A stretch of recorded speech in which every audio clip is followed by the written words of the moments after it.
Esta es una producción de Grupo Fórmula. Encuentra más contenido como este en radioformula.mx. Así piensan los mexicanos. Y hoy me da mucho gusto poder recibir en su espacio a alguien que estuvo ausente a lo largo de los últimos meses, de las últimas semanas. Muchas preguntas a través de las redes sociales nos preguntaban, ¿y qué pasó con el de las encuestas? ¿Qué pasó con Adrián Villegas? Pues aquí está Adrián Villegas del Gabinete de Comunicación Estratégica, al cual recibo con enorme gusto, con un privilegio pues grande de poder platicar con él. Qué bueno que estamos nuevamente en contacto aquí. Adrián, ¿cómo te va? Qué gusto verte, buenos días. Buenos días, Jaime. Realmente el gusto es mío volver a saludarte a ti, saludar a todo tu equipo, saludar a la audiencia, que siempre pues fueron 2 meses ahí debidos a problemas de salud. Pero bueno, ya estamos en el proceso de recuperación y regresando poco a poco a las actividades normales y evidentemente una de las actividades más gratas es poder comunicar a tu audiencia a lo que está ocurriendo con la opinión pública en México. Y bueno, pues en esta ocasión, Jaime, he preparado... Oye, pero déjame Sí, hacer claro. un alto en el camino porque tuviste tiempo para ver, como siempre has estado, ¿no? Desde la barrera viendo, y me imagino que leíste mucho, llegaste a tener momentos muy reflexivos dentro de estas semanas que tuviste la necesidad de estar en casa y preparaste algo interesante sobre el presidente López Obrador y lo que tiene que ver con los expresidentes y andar machacando en un discurso y en una idea propia para la recordación, como ustedes los expertos en la opinión pública llaman. ¿Es bueno el término? ¿Es correcto el término de la recordación? ¿Y esto que hacen los presidentes o los políticos en general? Es correcto, el término es correcto, Jaime, está en el diccionario de la Real Academia de la Lengua Española, recordación como el acto de hacer recuerdos de algo que está pasando o que alguien te haga hacer recuerdos de lo que pasó. Indudablemente una parte muy importante que vi a través de estos 2 meses fuera, muchas preguntas a otros colegas encuestadores es ¿cómo es posible que Andrés Manuel siga con esos niveles de aceptación? ¿Esto quiere decir que entonces sus antecesores han fallado en este ejercicio y él ha acertado en este mensaje que envía a a sus gobernados? Porque, por ejemplo, por resultados, cuando vemos resultados en gobiernos anteriores versus este gobierno, pues ahí el número de empleos, en números, fríos números, no otras estadísticas ni otros datos, números, pues ahí las cosas cambian, pero la percepción es muy diferente y abrumadoramente, pues ahí el presidente les toma la partida y les gana la partida a sus antecesores. Así es, Jaime. Todos los presidentes utilizan sus mecanismos de comunicación, algunos muy tradicionales, muy formales, unos cuantos informes y los seguimiento en las notas periodísticas de su agenda de todos los días. Pero nadie ha hecho lo que Andrés Manuel viene haciendo, no solamente ahora con unos cientos de mañaneras, sino desde mucho antes. El discurso es persistente, es machacante.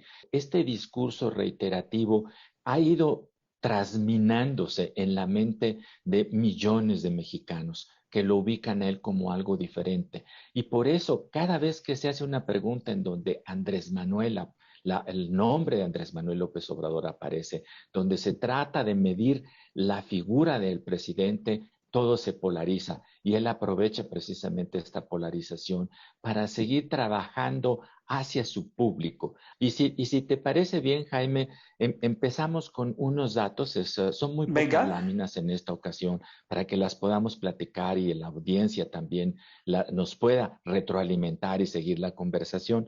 La primera de nuestras láminas es la lámina número 2, Jaime, en donde yo hice una síntesis de todas las encuestas de Gabinete de Comunicación Estratégica que son mensuales, telefónicas, nacionales, y que las hemos hecho desde poquito antes del 2018, que empezó Andrés Manuel López Obrador en diciembre del 2018, pero para simplificar esto, simple y sencillamente podemos ver ahí.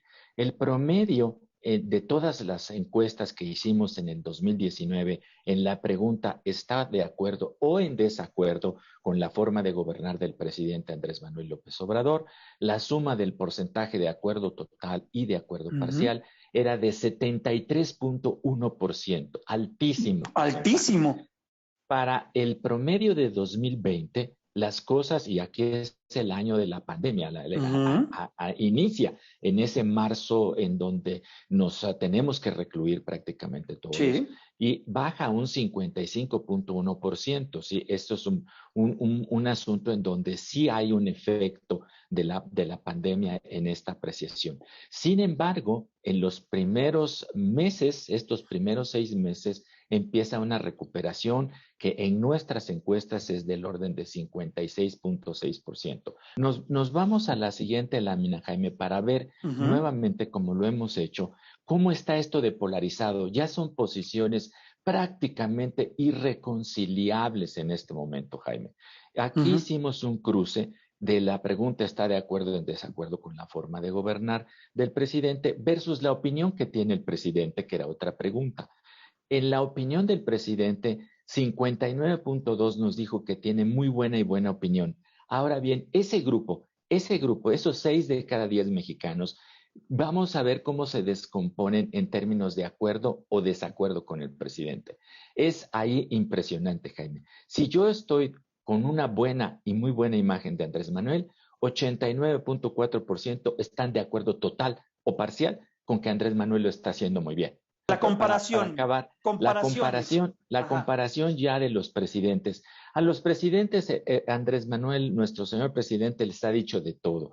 A Cedillo del Fobaproa, a Vicente Fox, desperdicio de oportunidades, a más del quiso desaforar, etcétera, etcétera, etcétera. No voy a repetir lo que tantas veces se dice y que en los memes y en las redes sociales son cañonazos de un lado y de otro. Pero vamos a recordar un poco, Jaime, y estos son datos de los colegas de Oráculos, en donde en esta lámina, que es nuestra lámina final, la lámina número 4, Jaime, lo que tenemos es qué había pasado, cómo habían arrancado a 2 meses de gobierno los expresidentes y cómo iban a los 33 meses de gobierno. Perfecto. Aquí es muy interesante, Jaime, porque el señor Andrés Manuel López Obrador, que está electo para este periodo que termina hasta el 2024, empezó con un porcentaje, ahí se puede ver, altísimo de aprobación, que es la forma en que lo maneja Oráculos, aprobación o desaprobación de su gobierno, 81%. ¿Y qué pasó a los 33 meses? Está en 61%, Jaime. O sea, esto es que ha habido una pérdida a la vuelta de prácticamente 3 años de 20 puntos porcentuales. Así que lo que pasa es que se puede pensar que ya tocó casi piso, ¿sí? Esta cuestión. Vamos a ver qué tanto un poco más o menos se va para arriba o se va para abajo. Pero veamos qué pasaba con Enrique Peña Nieto. Enrique Peña Nieto empezó con un pobrísimo porcentaje de aceptación de 54%, Jaime, ¿sí? Y acaba a los 33 meses de gobierno con un 35%. Cuando termina su gobierno de él está apenitas en 20%, ¿sí? O sea, es una debacle, un deslizamiento brutal, y había perdido 19 puntos porcentuales. Felipe Calderón, a quien el presidente, nuestro actual presidente, lo ha motejado y le dice borolas y le dice muchas otras cosas más, ¿sí? Se sostuvo prácticamente 60-64 a pesar de aquello de la guerra contra los narcos, etcétera, etcétera, pero subió 4 puntos en ese periodo. Vicente Fox arrancó muy bien, con 70% de aprobación, y 33 meses después tenía 57, había perdido un 13%. Y un garbanzo de a libra. El señor expresidente Ernesto Zedillo Ponce de León arranca bajísimo, un 42%. Acababa de pasar el error de diciembre, Jaime, ¿sí? Y sin embargo, 33 meses después, y a pesar de todas las cosas que ocurrieron, había subido ya a 58%, o sea, subió 16%. El que más ha ganado en los últimos periodos. Que más ha ganado, y esto es de las cosas que el señor presidente nos recuerda, esto que yo le llamo la persistencia de la recordación, nos recuerda las cosas y los agravios que aparentemente contra él tuvieron y contra el pueblo. O sea, Andrés Manuel es el luchador social, así se ha posicionado, es el que defiende a los pobres contra los ricos, etcétera, etcétera. Y ese es un discurso emocional que sigue funcionando, Jaime. Adrián, qué gusto verte y qué gusto verte recuperado. Te abrazo, te deseo un excelente fin de semana y aquí nos vemos y nos escuchamos la próxima, ¿te parece? Así será. Muchas gracias. Qué gusto verlos a todos y saludos igualmente a toda tu audiencia. Muy buen sábado. Gracias. Igualmente, excelente sábado para Adrián Villegas del Gabinete de Comunicación Estratégica. Para quienes nos preguntaban, aquí está, de cuerpo entero, con toda la salud del mundo y le agradecemos mucho que puede estar con nosotros. Acompáñanos a la pausa comercial, Adrián. Regresamos en unos minutos, 4 y ya las 8.